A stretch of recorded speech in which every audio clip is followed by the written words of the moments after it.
Hello everybody and welcome! In this video I will show you how to rename your headphones Xiaomi Buds 3T Pro using application. You have to start by open the application. Now scroll down and click additional settings.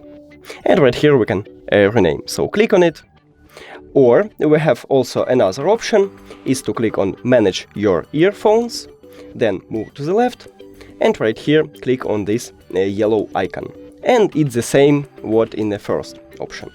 And right here, choose the best one for you. Write the best one for you. Let's say this one. And after you finish, click rename. We did it! Thank you for watching this video. If you found it helpful, please consider subscribing to the channel and leave the like on the video. It's really important to us. See you later!